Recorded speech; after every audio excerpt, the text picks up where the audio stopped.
প্রসিদ্ধ আল্লাহওয়ালা ছিল। তো ওনার বাড়ির পাশেই এক ব্যক্তি থাকতো যে কবরস্থানের কবর খোদাই করত। তো কবরস্থানের কবর খোদাই করত। তো একদিন ওনার মনে উঠছে যে দেখি আমার বাড়ির পাশে যখন ওকে জিজ্ঞাসা করে দেখি ও যে কবর খোদাই করে এই পর্যন্ত কোনো আশ্চর্যজনক কাহিনী দেখছে কিনা। হয় না, আপনারা জানবেন না, যারা রাত দিন ড্রাইভ করে, গাড়ি চালায়, যারা এবারে বলে ডিস্ট্রিক্ট ড্রাইভার, ওদের কাছে মাঝে মাঝে অনেক ধরনের কাহিনী শুনতে পাওয়া যায়। ওরা রাত বেড়ায় গাড়ি চালায়, তো জঙ্গল মঙ্গল ছোট চাপা সব দিক দিয়ে চালাইতে হয়, ঠিক না? ওদের কাছে মাঝে মাঝে কাহিনী শোনা যায়। তুমিও বলতেছে আমিও কাহিনী শোনার জন্য ওর কাছে গেলাম, যে ও তো কবর খোদাই করে আর বৎসরের পর বৎসর খোদাই করতেছে, দেখি ওর কাছে কোনো আজীব কাহিনী শুনতে পাওয়া যায় কিনা। একদিন যে জিজ্ঞাসা করছে, ভাই তুই তো কবর খোদাই করিস, তুই এই জীবনে কোনো আশ্চর্য কাহিনী দেখছস গুরুস্থানে? তো বলছে, তুমি যদি জিজ্ঞাসা না করতে তাইলে আমার বলার ইচ্ছা ছিল না, কিন্তু তুমি প্রসিদ্ধ আল্লাহওয়ালা, আমাদের সমাজে সবচেয়ে সম্মানিত, শুধু সমাজ না পুরো এলাকায়, তুমি যখন জিজ্ঞাসা করছো তাহলে আমি 3টা কবরের কথা তোমাকে বলবো। দেখবেন আজিমপুরে কিছু কবর রেডি থাকে, কি আগের থেকেই রেডি করে রাখে, যে লাশ এরকমও হইতে পারে কোনো লাশ হঠাৎ আসা করবে, খোদাই করতে করতে টাইম চলে যাবে। তো বলে একবার আমি 3টা কবর রেডি করে রাখছি। তো প্রথম কবর খোদাই করছি, দ্বিতীয়টা করছি, তৃতীয়টা যখন খোদাই করতেছিলাম, তো খোদাই করার সময় আমার কবরের ভিতরে খুব গরম অনুভব হয়েছে। ঠিক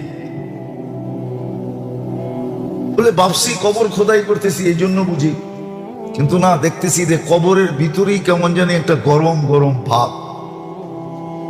যাক, কষ্টে মষ্টে আমি কবর রেডি করা ছায়ায় বসেছিলাম।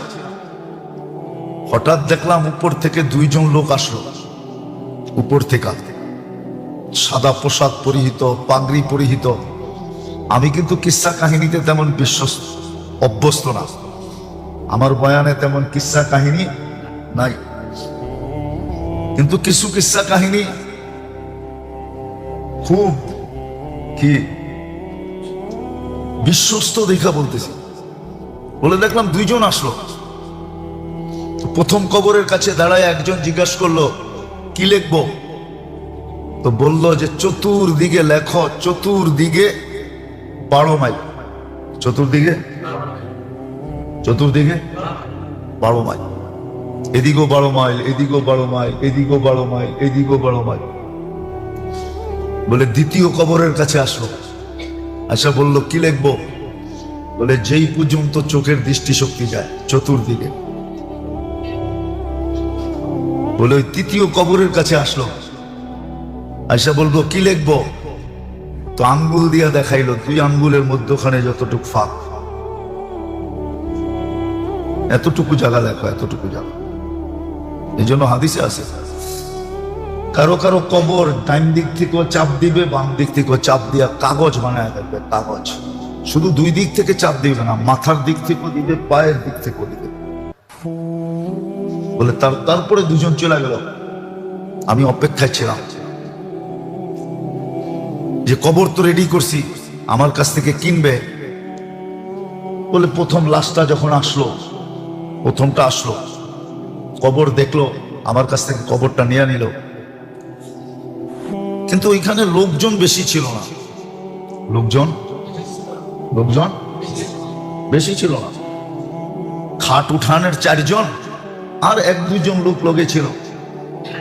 আমি জিজ্ঞাসা করলাম, ভাই দাফন কাফনে তো লোকজন অনেক আসে, একবারে গরিব মানুষ, তো একবারে দেখবেন গরিব মানুষের জানা যায় কেউ তেমন কিনা যায় না, গরিব মানুষ, তো গরিব মানুষ। কিন্তু নামাজ রোজায় খুব পাক্কা ছিল। কি ছিল? ওরাই বলতেছে দিনদারিতে খুব পাক্কা ছিল, কিন্তু সমাজের একবারে গরিব মানুষ তো, এই জন্য কেউ আসার প্রয়োজন মনে করে নাই। শুধু আত্মীয়, আপন থেকে আপন আত্মীয়রাই আসছে, আর কেউ আসে নাই। বলে চলে গেল। দ্বিতীয়টা বিক্রির জন্য আমি অপেক্ষা করলাম, দ্বিতীয়টায় আসলো। ওইখানে শুধু 4 জন লোক, যারা খাট কাঁধে উঠাইতে কয়জন লাগে? ওই 4 জন লোক। তারাও এসে কবর নিল। তো জিজ্ঞেস করলাম, ভাই এখানে 4 জন কেন? এই লোকটা আমাদের এলাকারই না, পরদেশী। কি? মুসাফির। মুসাফির, কিন্তু লাশ তো দাফন করতে হবে, এই জন্য 4 জনেই আসছে।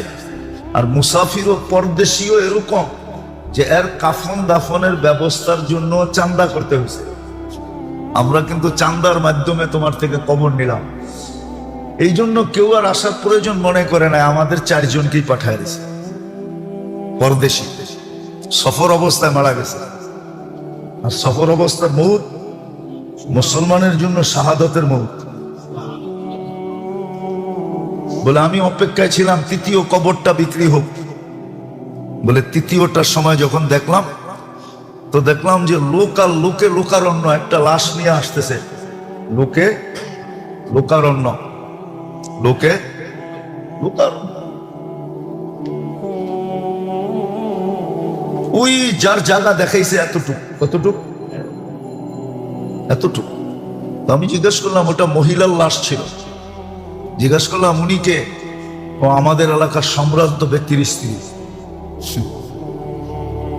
এই জন্যই তো এলাকার সমস্ত মানুষ আসছে।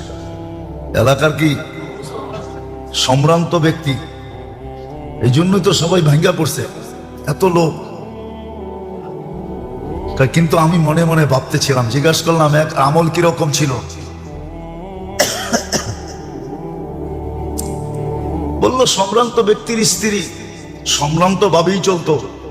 কি কি সম্ভ্রান্ত ভাবে চলা বোঝেন না? মনে হয় বোঝেন না।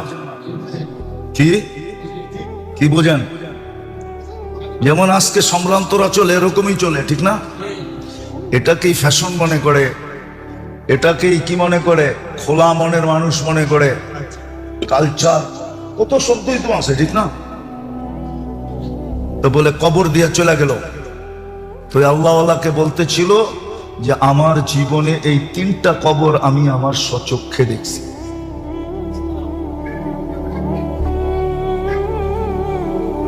তো যেটা আমি কোত্থেকে জানি বাহির হয়ে গেলাম, এতিমদের মাল খাওয়া,